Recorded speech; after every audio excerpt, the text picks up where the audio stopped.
Who invented the Mafia? Obviously, you need a history lesson. The Sopranos exists in a fictional world, but it borrows heavily from real mafia history. We'll get J. Hoover right on it. There are so many things that I want to touch on that I will in other videos, but for today, let's talk about the families. Sure. Cosa Nostra, who invented that? Who cares? Wasn't it Salvatore Lucana, better known as Charlie Lucky Luciano, who organized the 5 families? Lucchese, Gambino, Bonanno, Profaci.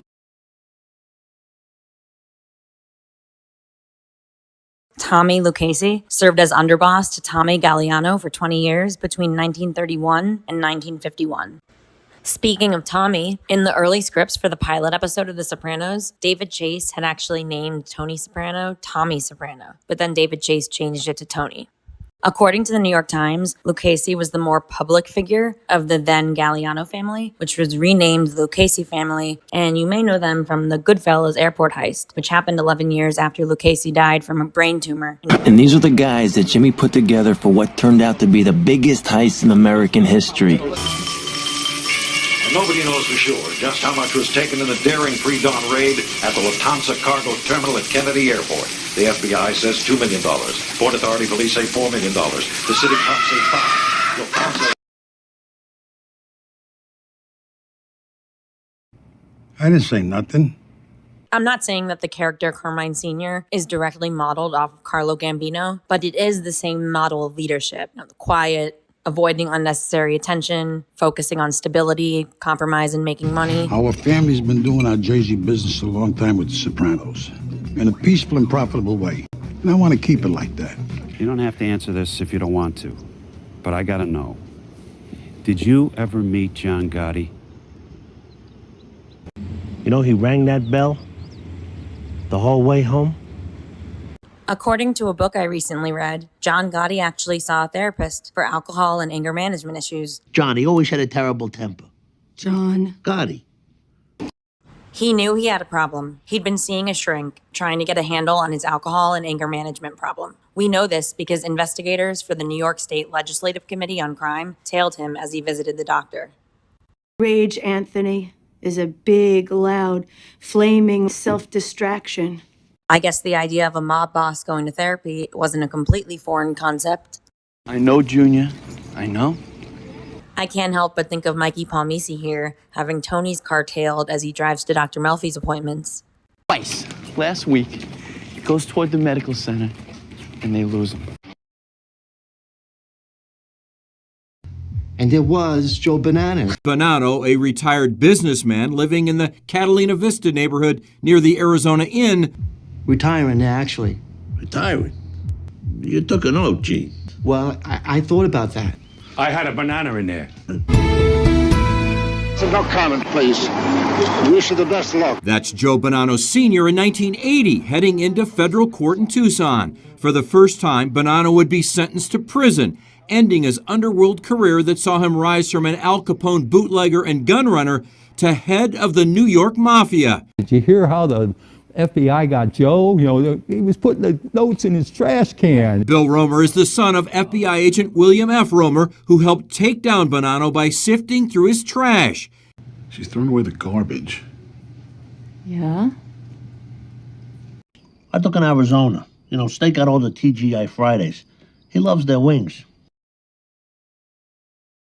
Old man Profaci knew how to split his enemies. If Livia had been born after those feminists, she would have been the real gangster, remember? Suits? Pleurisy? More than once he was here? Why didn't I know about this? Well, maybe it was you they were talking about. Who knows? When Junior says old man Profaci was good at splitting his enemies, it makes me think back to the season 1 finale when Dr. Melfi explains how Livia and people with her personality disorder are very good at Splitting behavior, creating bitterness and conflict between others in their circle. After Profaci's death in 1962 and an internal power struggle, the group was eventually renamed the Colombo crime family. I lived through the 70s by the skin of my nuts when the Colombos were going at it. Colombo became one of the most recognizable mafia figures of the 1970s. The boss of the most violent of the 5 families, the Colombos, and a vicious killer in his own right. In his 20s, He already was involved in a minimum of 15 hits. He was credited for at least 18 or more murders, so he did a lot of work for the family. A lot of work being killing people. He's the one who created the Italian-American Civil Rights League. With all the poverty, starvation, ethnic cleansing, and generally horrible shit in this world, you devote your energies to the protection of the dignity of Connie Francis. I'll tell you what it is. It's anti-Italian discrimination. Ladies and gentlemen, it is necessary that I be here because forces and attitudes in our country have produced and perpetuated, either consciously or unconsciously, a discriminatory harassment and a subtle but insidious bias against Americans of Italian extraction. What are you concerned about? I lived through the 70s by the skin of my nuts when the Colombos were going at it. I just want to make sure somebody knows there could be a line of Cazzarellis a mile long. Duly noted. And Colombo presides over an army of psychopathic killers. Chief among them, this man, one of his capos, Crazy Joe Gallo. I have a picture on the life of Crazy Joe Gallo. Joe Gallo? They already did the guy that couldn't shoot straight. Yeah, but I see Gallo as this tragic figure. He was this flawed and blinkered guy, right? But he wanted to learn, to grow, to read, to paint. He was a predatory hood. He was good at breaking legs, shooting people. In the basement, he kept a chained cub lion. And the idea was he brought people down there to show them that if they got him angry, he might feed them to the lion. Now, when you're a parent, you'll see. You'll defend your children like a lion with her cubs. You're not my parent. What did you say? I'm also including the Genevese family because they're an important part of mafia history. The modern family was founded by Charles Lucky Luciano and was known as the Luciano crime family from 1931 until 1957, when Vito Genovese became boss and renamed it after himself.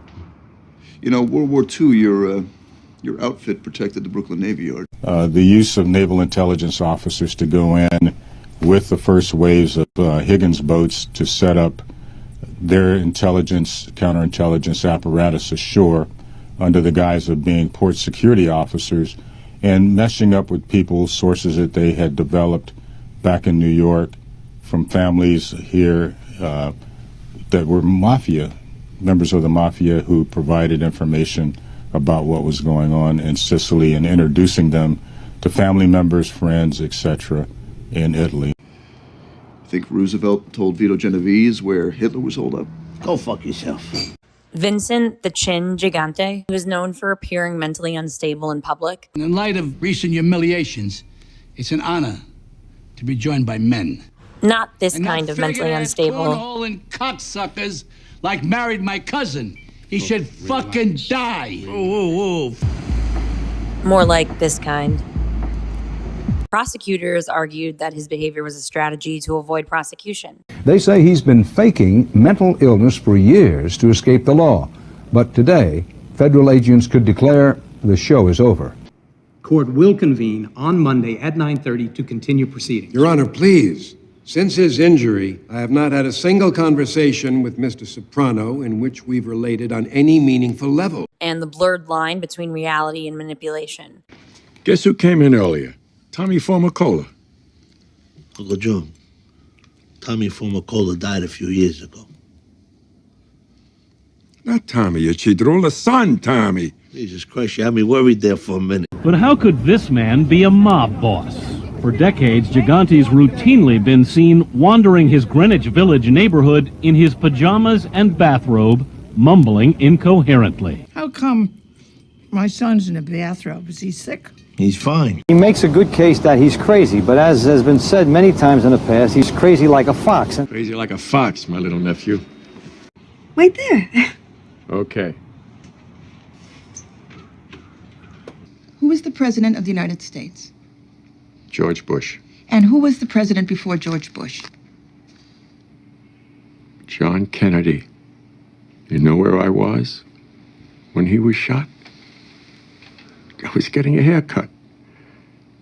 The Sopranos does such a great job of inserting this gray area that makes things more nuanced and complicated, like Junior's comment about President Kennedy. No, he wasn't the president right before George Bush, but it is common for people to remember what they were doing when they learned that JFK was shot. So while Janice seems to be impressed by Junior's comment, that comment alone isn't necessarily something that should make someone pause and think, that person is not fit to stand trial. You said you like the History Channel.